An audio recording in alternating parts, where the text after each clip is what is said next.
Bismillahirrahmanirrahim. Alhamdulillahi Rabbil Alamin.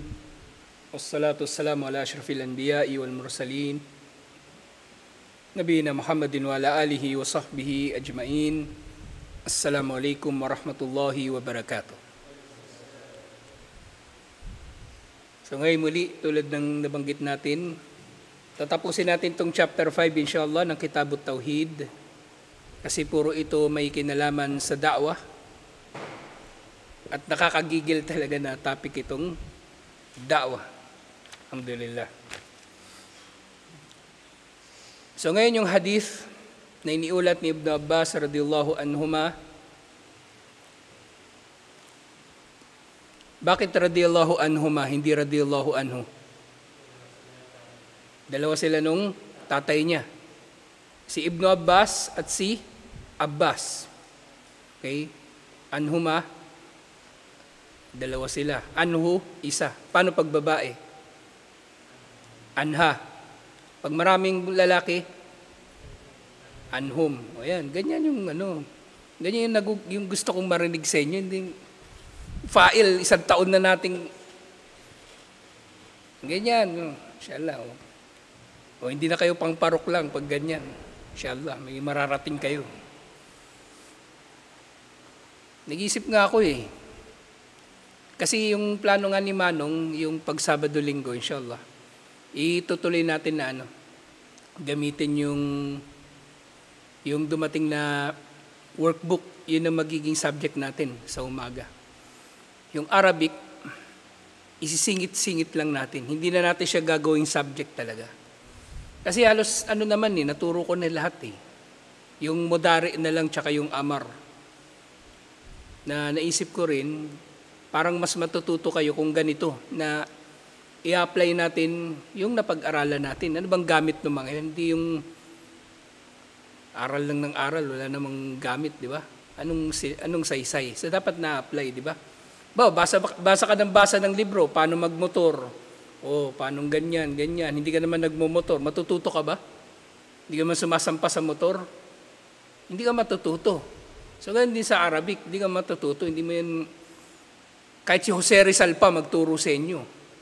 Hindi kayo matututo. Kahit sino pang mahusay na magturo, kung hindi nyo ginagamit, walang silbi. Hindi nyo matututunan. Maganda kasi nakita ko yung libro, may workbook, may susulatan. Inshallah, magamit natin. Para matuwa din yung author na nakita niya na ginagamit sa iba-ibang masjid yung kanyang libro, alhamdulillah. Yung nga lang magtataka yun. Bakit pag nagpadala na picture yung mga masjid, yung kambal laging nandun? Kaya sabihin niya, ba't ganito yung mukha ng mga Pilipino, pare-pareho? Sabihin niya, magkakamukha yung mga Pilipino. Ibali natin inshallah, magagamit natin yun. Kasi hindi naman lahat ng nandito pumapasok sa parok, di ba? O lahat kayo nandun. Tapos merong pumapasok doon na hindi pumapasok dito. Mas marami. Yun ang problema.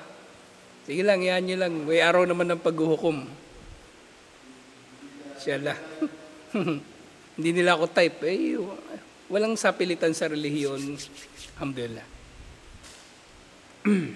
So ngayon, yung hadith na iniulat ni Ibn Abbas radhiyallahu anhuma, anna Rasulullah sallallahu alaihi wasallam lamma ba'atha Mu'adhan ila al-Yaman, nang ipinadala niya si Mu'adh patungong Yaman.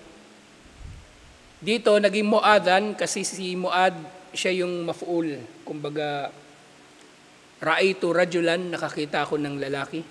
Ra'aytu imra'atan, yung tanwin niya sa dulo laging nagiging fathatan. Okay? O kung ma'rifah, nagiging fatha. Kapag siya yung receiver nung fi'il. Ayan, itanim niyo sa isip niyo yan. Kung bakit nagkakaganon yung mga bagay-bagay. Inshallah. So, kaya naging Mu'adhan. Kung pangalan lang niya, Mu'adhun. Pero siya yung siya yung ipinadala, kaya ba'atha Mu'adhan. Nang ipinadala si Mu'adh patungong Yaman, qala lahu, sinabi sa kanya ni Propeta Muhammad sallallahu alaihi wasallam, innaka ta'ti qauman, o ganito uli, qauman, ikaw ay patungo sa isang qaum, pamayanan o nasyon o bayan, min ahlil kitab, pamayanan na kabilang sa ahlul kitab. Pamayanan na kabilang sa ahlul kitab, hindi na tinukoy dito kung sila ba ay mga Kristiyano o mga Hudyo. Pero sa context dito, maaring mas maunawaan natin na sila ay mga Kristiyano. Kasi ang mga Kristiyano, sila yung nabuhay ng mas mahabang panahon doon nga sa panahon ni Propeta Muhammad sallallahu alaihi wasallam. Katulad ng halimbawa ng Najran, ng San'a, na doon nagtayo si Abraha nung kanyang simbahan sa San'a. Yung San'a, yun ang capital ng Yemen hanggang sa panahon ngayon. Actually, may civil war sa Yemen mula 2015. So yung San'a, pinag-aagawan siya ng mga ng dalawang grupo doon. Yung mga Shia na nagrebelde at yung dating kumbaga yung dating gobyerno, kumbaga dalawang paksyon yun na nag-aaway. Kung meron kayong nababalitaan sa TV na missile na nakarating sa Saudi Arabia, yun, galing yun ng Yemen. Galing yun ng Yemen at yun yung ganti nila palagi sa Saudi Arabia na sumusuporta doon sa gobyerno ng Yemen. So yung mga rebelde yung nagpapadala ng mga missile na yun. So malamang mga Kristiyano itong mga tao na ito. Pero nga kalaunan, ang mas maraming tao sa Yemen ay naging mga Muslim. Ang karamihan sa mga taga-Yemen ay naging mga Muslim. So sabi ni Propeta Muhammad sallallahu alaihi wasallam, pupunta si Mu'adh, papunta ka sa mga ahlul kitab, falyakun awwal ma tad'uuhum ilayhi syahadata an la ilaha illallah. Ang marapat na una mong ipangaanyaya sa kanila ay ang pagsaksi na walang Diyos na marapat sambahin liban kay Allah. So dito, lilinawin natin na sinabi rito syahada an la ilaha illallah, pagsaksi na walang Diyos na marapat sambahin liban kay Allah. Hindi ito dapat unawain na papasyahadahin mo agad yung tao. Okay? Ang tinutukoy dito na syahada an la ilaha illallah, hindi yung mismong syahada, kundi yung unang rukun ng arkanul Islam. Okay? Yung syahadatin, hindi yung pagpapasyahada. Wa fi riwayatin, at sa iba pang ulat, sinasabi sa halip na yung falyakun awwal ma tad'uuhum ilayhi syahadatan la ilaha illallah, sa ibang ulat, falyakun awwal ma tad'uuhum ila ay yuwahhidullaha fa inhum ata'uka lidhalika ila an yuwahhidullah. Anyayahan mo sila na sambahin si Allah subhanahu wa ta'ala ng nag-iisa at walang katambal. Fa inhum ata'uka lidhalika, at kung susundin ka nila rito, ibig sabihin sila ay magmumuslim, ituro mo sa kanila, annallaha iftarada alaihim khamsa salawat. Matapos na sundin kanila, ituro mo sa kanila na si Allah ay nag-obliga ng 5 sala. Fi kulli yawmin wa layla. Sa bawat gabi at araw. Ibig sabihin sa bawat 24 hours. Sa bawat maghapon at magdamag. Fa inhum ata'uka lidhalik. At kung susundin ka naman nila dito sa sala, fa'alimhum, ipaalam mo naman sa kanila, annallaha iftarada alaihim sadakatan tuqadu min agniyaihim faturaddu ala fuqaraihim. At kung susundin kanila sa sala, ituro mo sa kanila na si Allah ay nag-obliga sa kanila ng sadaka na kukunin mula sa mayayaman nila at ibibigay sa may hirap. At ang sadaka na tinutukoy dito, hindi yung sadaka na na voluntaryo, yung sadaka na zaka. Okay? So sa wording lang nagkaiba, pero sa konteksto dito ang tinutukoy ay ang zaka na arkanul Islam. Fa inhum ata'uka lidalika fa iyaka wa karaimu amwalihim wattaqi da'watal madlum fa innahu laysa bainaha wa bainallahi hijab.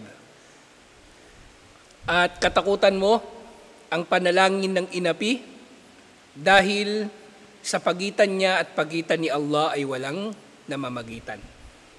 So itong hadith tungkol sa da'wat al-madlum, nababanggit din ito sa hadith na ito. So dito, dalawang version ng hadith. Yung una, anyayahan ng mga tao dun sa unang arkanul Islam, yung shahada. At yung pangalawang hadith, natukoy yung shahada. At kapag sinunod nila si Muad sa shahada, nagmuslim sila, ituro sa kanila ang sala. Kapag sumunod sila sa sala, ituro sa kanila ang zaka. At syempre, inutusan na rin si Muad na kolektahin ang zaka at pinayuhan si Muad na katakutan ang panalangin ng inapi dahil ang inapi ay walang anumang nasa pagitan niya at pagitan ni Allah. Okay? So, ibig sabihin nito, ang tao na inaapi, actually applicable ito sa Muslim o hindi Muslim. Sinabi ng mga scholar, ang hadith na ito ay applicable kahit sa hindi Muslim. Halimbawa, merong hindi Muslim, inapi siya ng Muslim, at nanalangin yung hindi Muslim na yun laban sa kanya. Lalong-lalo na kung direkta siya nanalangin kay Allah, hindi na niya pinadaan pa sa baka o sa rebulto. Alam mo na may ugali ng kuffar, di ba? Ang mga hindi mananampalataya, sabihin nila sa fitra, kapag nandun sila sa pinakamatinding pagsubok, doon sila direkta na nanalangin kay Allah. Mamamatay na sila, babagsak na yung eroplano, direkta silang tumatawag sa Diyos. Kahit yung atheist napapasigaw yun. Diyos ko. Hindi naman yun naniniwala sa Diyos. Kasi nga yung fitra o yung normal o natural na kalagayan ng tao. So ito ay applicable sa lahat. Kaya iwasan ng tao katakutan ng tao ang panalangin ng inapi. Ibig sabihin, iwasan din natin ang mang-api. Iwasan din natin ang mang-api. At syempre, applicable ito doon sa totoong inapi. Okay? Hindi yung api-apihan lang. Yung feeling niya, inaapi siya, tapos magdudua siya. Walang silbi yun. Walang silbi yun. At si Allah ang pinaka-nakakaalam ng lahat. So dito, ang paliwanag ng hadith. Ma ma'na ba'atha wa limada. So ano ibig sabihin ng salitang ba'atha at bakit ipinadala si Muad doon? Wa mata ba'tahu. At kailan daw siya ipinadala? So yung sinabi rito, ba'atha an-nabiy sallallahu alaihi wasallam Muadan ila Yaman. Ipinadala ni Propeta Muhammad sallallahu alaihi wasallam si Muad sa Yemen, ay arsalahu da'iyan wa mualliman wa hakiman fi sanatil ashira min al-hijrah.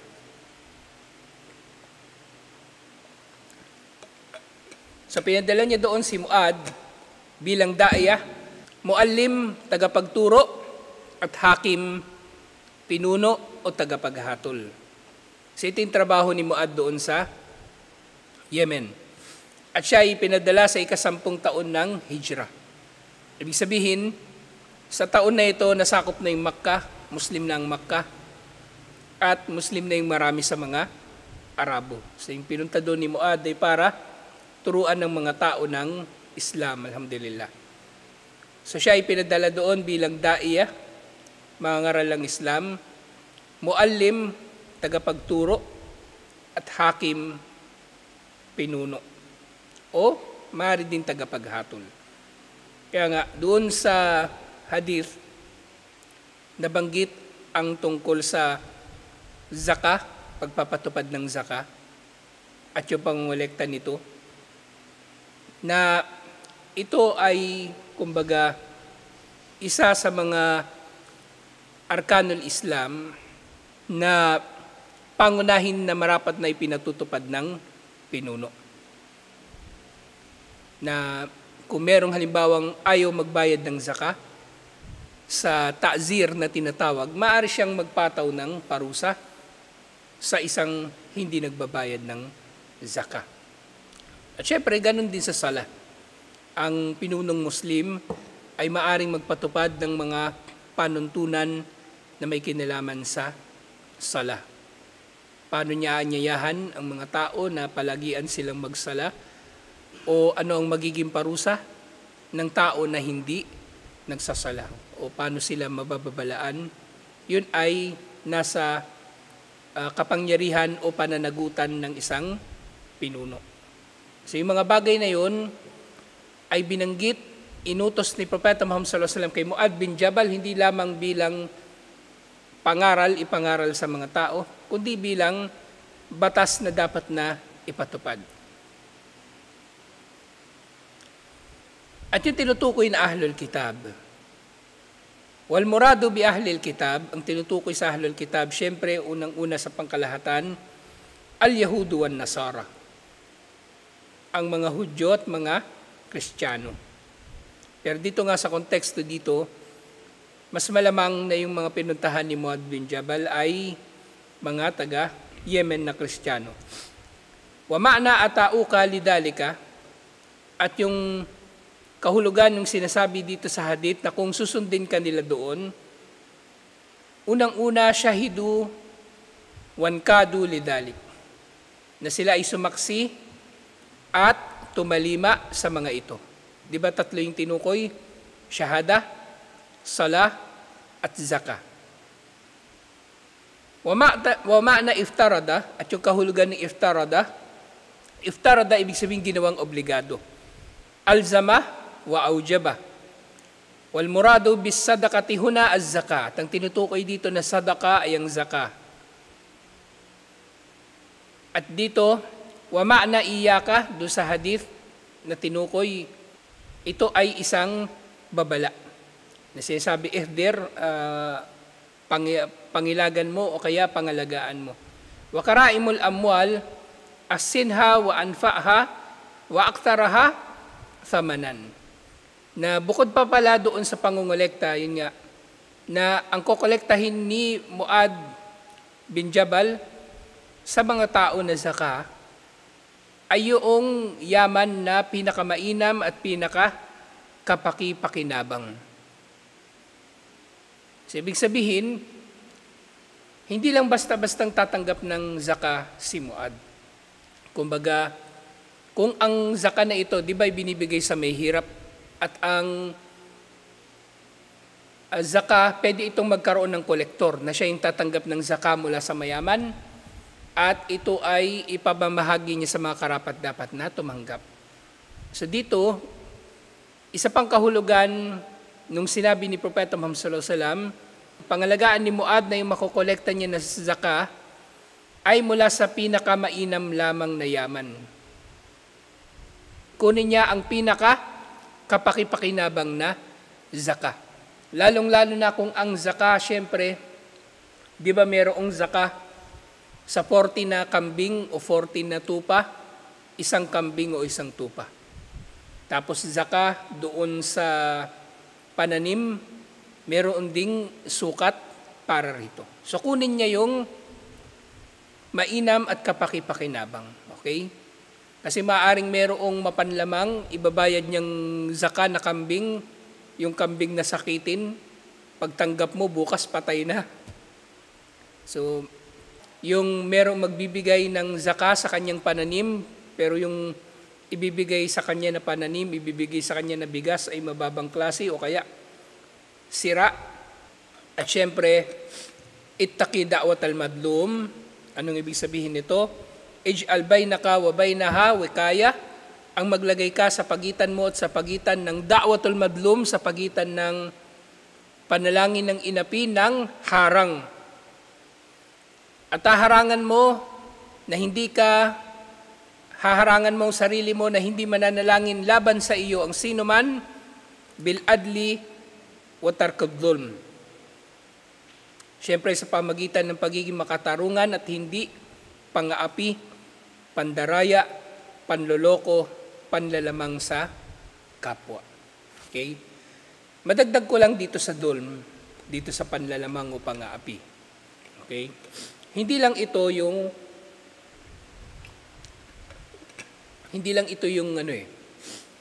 yung kinukuha mo yung karapatan ng iba. Kumbaga, yung nagnakaw ka o hindi ka naman nagbayad pero sinasabi mo nagbayad ka, mga ganong bagay. Maaari ring matukoy na dhulm yung kapag hindi ka sumunod sa usapan at kapag yung napagkasunduan o kontrata. Kaya nga, halimbawa sa trabaho, meron trabaho, tapos nagtatrabaho ka sa tao na yun, tapos hindi mo tinutupad yung trabaho mo sa kanya, sumusweldo ka naman ng buo, yun ay dhulm din na matuturing. Yun ay pang-aapi rin na matuturing. Kasi minsan ang idea ng mga tao sa dhulm, sa pang-aapi, ang nangaapi lang yung mayaman, inaapi niya yung mahirap. Akala nila ang nangaapi lang yung malakas, inaapi niya yung mahina. Pero hindi, maaari ring mangyari na yung mahina ay nangaapi doon sa malakas o yung mahirap nangaapi doon sa mayaman. Sa pamagitan ng hindi pagbibigay ng kung ano ang karapatan ng tao na yon sa iyo o kung ano ang inaasahan sa inyong mga pinag-usapan. Doon din yun.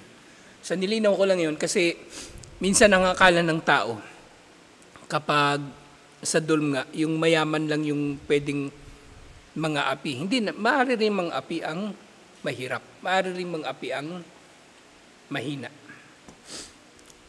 At dito nga, wasyahidu minal hadith lilbab, at ang kinalaman ng hadith na ito sa kabanata na ito sa da'wah, qawluhu falyakun awwal ma tad'uuhum ilayhi shahadatin la ilaha illallah. Na ang una raw na ipang-anyaya sa mga tao ay ang shahada o pagsaksi na walang Diyos na marapat sambahin liban kay Allah. Hindi yung pagpapasyahada, kundi tinutukoy dito yung unang rukun ng arkanul Islam. At syempre matututunan din dito na sa da'wah, maaaring mangyari na magkaroon ng dahan-dahan na pagtuturo, sistematikong pagtuturo sa mga tao. So una, ituro sa kanila yung kaisahan ni Allah. Pangalawa, ituro sa kanila yung sala. Pangatlo, ituro sa kanila yung zakah. Tapos maaring sa susunod, ituro na yung... May mga scholars, sinasabi nila, maari mong unahin actually yung fasting kaysa sa zakah. Kasi mas maraming tao ang may kakayanan mag-fasting kung ihambing sa may kakayanan na magbayad ng zakah. At yung zakah, maaring maging specialized na lang siya na topic sa pagtalakay sa mga masjid bilang halimbawa. Sa totoo niyan, ako, iniwasan ko talaga mag-discuss ng zakah kasi hindi ko talaga master yung zakah. Hindi ko siya forte. Meron ako basic, pero yung kumbaga yung makakapagsalita ako tungkol sa mga bagay-bagay, tatanungin ako paano yung zakah sa ganito, zakah sa ganyan, hindi ko talaga siya masasagot. Kasi medyo specialized siya na topic. At ako, hindi naman ako nagbabayad ng zakah. Minsan lang ako nakapagbayad talaga ng zakah. At ano pa nga yung nung nalaman ko pa na ang nisab pala talaga na dapat na sinusunod, yung nisab ng silver. Yung silver kasi mas mura kaysa sa nisab ng ginto. So doon lang ako talaga nakapagbayad ng zakah, isang beses lang. Nagkaroon ako ng pera na tumagal-tagal lang isang taon na mahigit doon sa nisab ng silver. Inshallah, baka maulit. So yun yung mga aral dito, merong 7 na tinukoy. Anna tawhida awwal al-wajibat wa annahu yubda'u bihi qabla kulli shay' hatta as-salah. Ang tauhid daw ang kauna-unahan sa mga obligasyon at Dito dapat magsimula ang tao. At dapat itong unahin kahit sa sala. Uunahin kaysa sa sala, ibig sabihin, uunahing ituro, uunahing ipatupad, uunahin natin na maisabuhay, tauhid. Kaya kung merong pinagsyahada kayo ngayon, halimbawa, so pwedeng na siya, kumbaga, turuan na ng sala. Kasi nagsyahada na siya. Pero ang ibig ko sabihin dito, bago niyo siya dikdikin na magsala ng magsala, pagtibayin niyo muna sa kanya ang tauhid, inshallah. Pagtibayin sa kanya ang tauhid. Kasi baka mamaya niyan, halimbawa, may nagsyahada kanina, duhor, nagsyahada. Tapos nagkita kayo ngayon, Maghrib.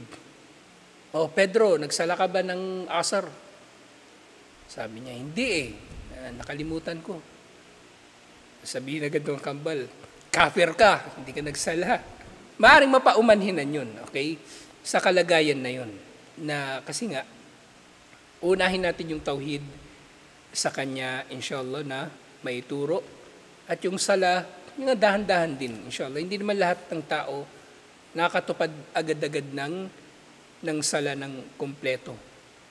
Minsan kahit nga bata na pinanganak sa pamilyang Muslim, hindi rin naman nagagarantiyahan na nakukumpleto niya yung sala. Paano pa kaya yung nagbalik Islam bago lang na nag-Muslim? So dahan-dahan, inshallah, na hanggang sa masasanay sila. At syempre, pinakamahalaga sa lahat, makilala nila bakit ba sila nagsasala.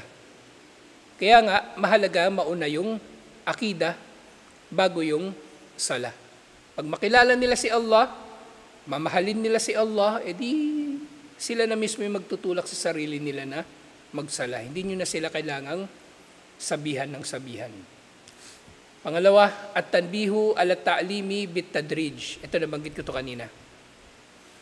Ang pagpapabatid tungkol sa pag-aaral sa pamagitan ng pagdadahan-dahan o step by step. May mga baitang, may mga antas, may mga level. Walbud'i bil ahammi fal aham. Sa pamagitan ng pagsisimula, mula sa pinaka-importante patungo sa sunod na importante. Okay? Pinaka-importante, akida o yung shahada. Sumunod na importante, sala, kasi sala ang unang tutuusin sa araw ng paghukom. At sumunod na yung zaka o yung fasting, siyempre depende sa kalagayan. Yun yung tinukoy dito sa hadith. Kasi sabi ng mga scholar nga, kung sa iba't ibang mga kalagayan, maaring unahin natin ituro ang fasting kaysa sa zaka. Pero siyempre, hindi naman natin papabayaan yung zaka. Pangatlo, anna salawatul khams a'damu wajibin ba'da shahadatain. Ang 5 sala ang pinaka-dakila na wajib pagkatapos ng shahadatain, pagkatapos ng 2 pagsaksi. Pagkatapos mong mag-Muslim, ibig sabihin dapat ka nang magsala. Kung meron kayong napag-shahada, anong sunod na gagawin? Anong sunod na ituturo? Sa mga gawain, sala na. Kasi tinuturuan mo naman yun na ng tauhid. Paano mo na pag-shahada yun na hindi mo tinuruan ng tauhid? So naituro mo na yung tauhid. Ang tinutukoy ko kanina, dagdagan pa siya ng pagtuturo, pero ang tinutukoy dito, yung sala ang sa mga gawain, siya yung sumunod na mahalaga sa shahadatain.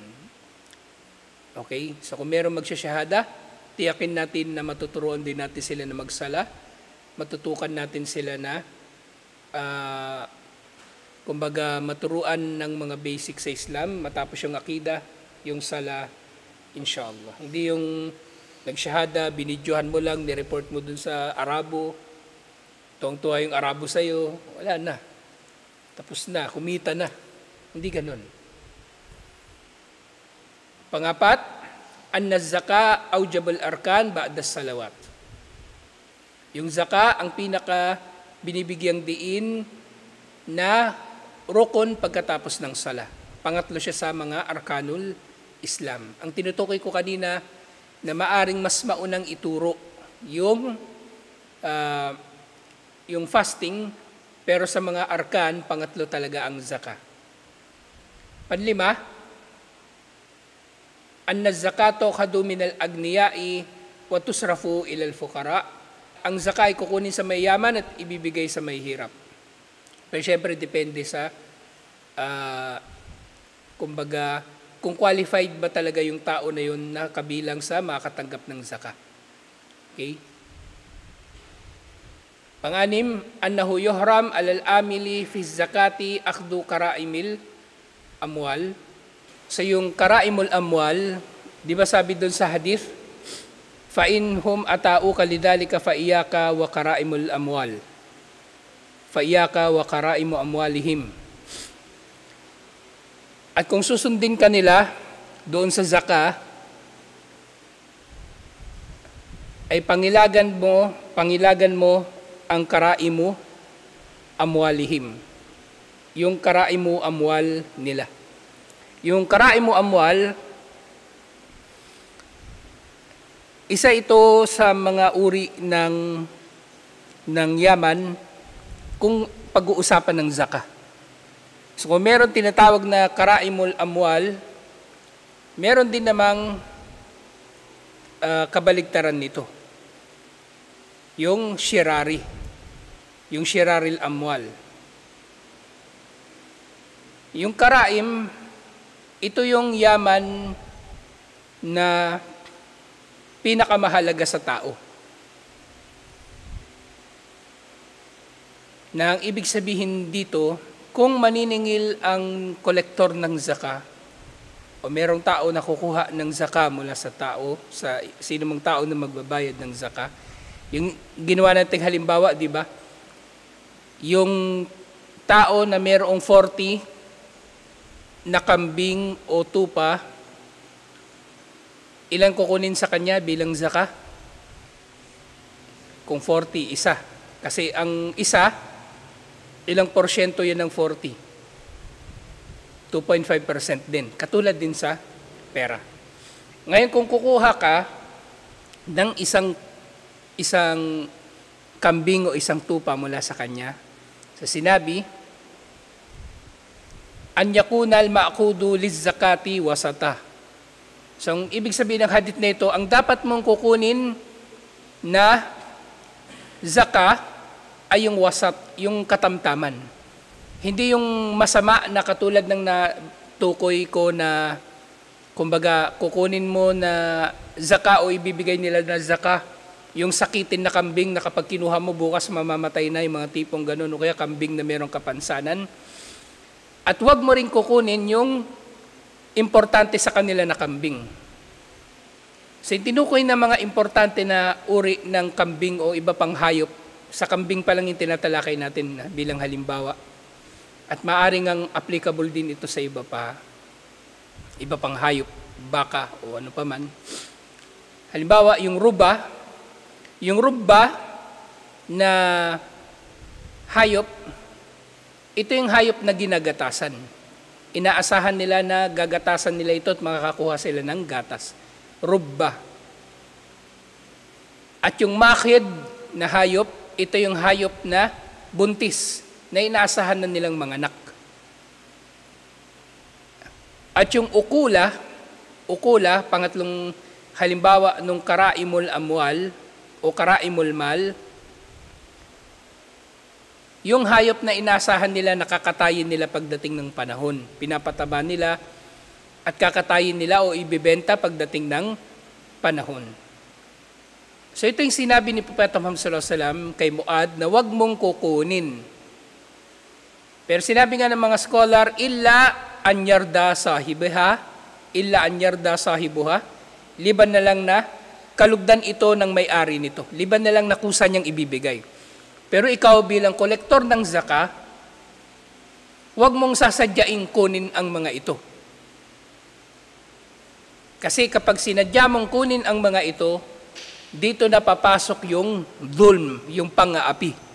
Kaya pala dito sa hadith,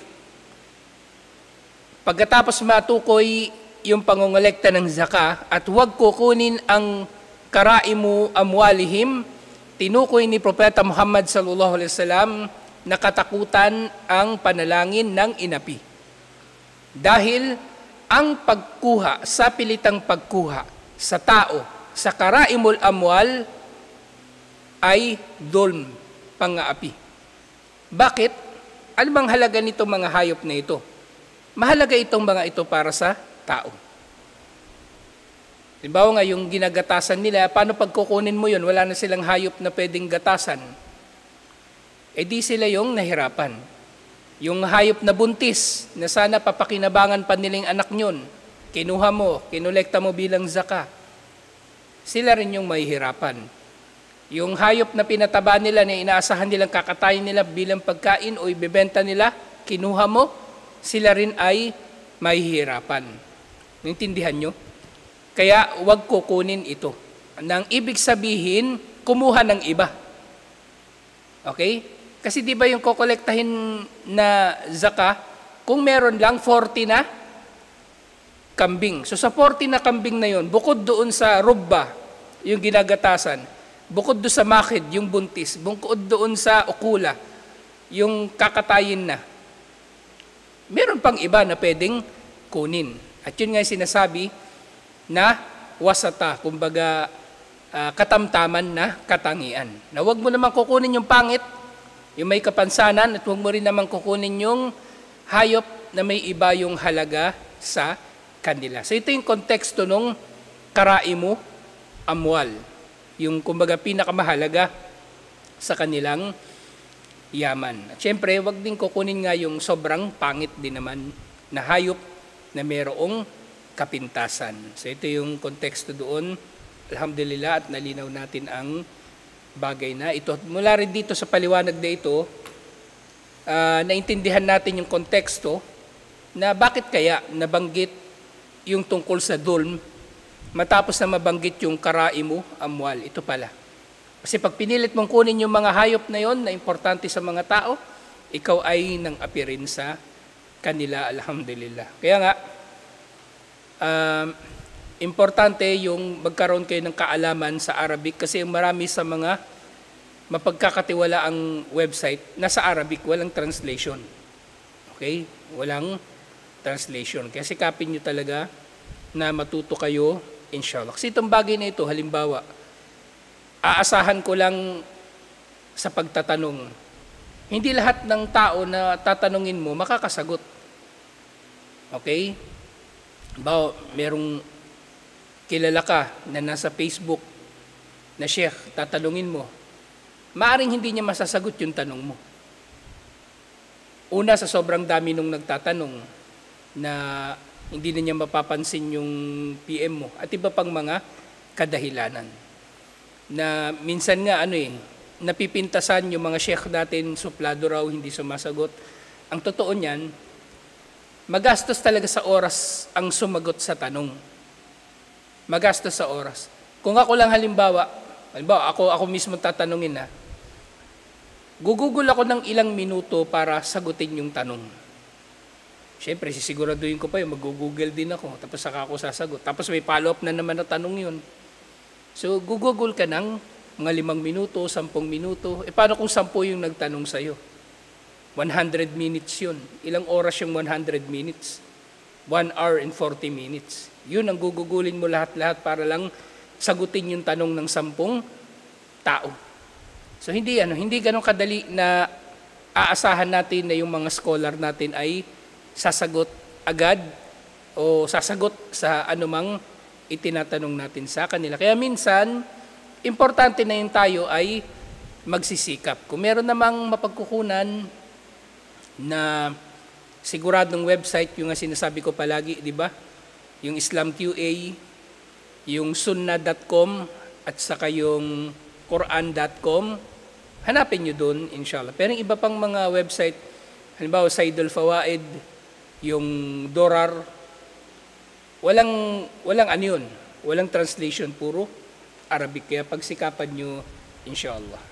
At pampito, tahrimud dulmi, wattika'u da'wat al-madlum wa annaha la tuhajjab, ang pagbabawal sa pang-aapi At ang pagkatakot natin sa panalangin ng isang inapi, dahil ito ay hindi tatanggihan ni Allah subhanahu wa ta'ala. Ng da'watul magdum, so maaaring tutuparin ni Allah ang kanyang panalangin sa iba't ibang paraan. Maaaring tutuparin ito ni Allah sa paraan na mismo kung ano yung, katulad nung kung paano natutupad yung dua, di ba? Maaaring tutuparin ni Allah kung ano yung mismong ipinalangin nung inapi. Sasabihin nung inapi na malumpo ka sana, maaaring tutuparin yun ni Allah. O kaya, tutuparin yun ni Allah doon na sa araw ng paghuhukom. O kaya, bibigyan ka ni Allah ng mas matindi pa doon sa hiniling nung tao na inapi mo. Kaya pagilagan natin yung pang-aapi, inshallah. So tutuloy natin ito, bukas meron pang iba pang mga hadith tungkol sa da'wa. Inshallah, assalamualaikum warahmatullahi wabarakatuh.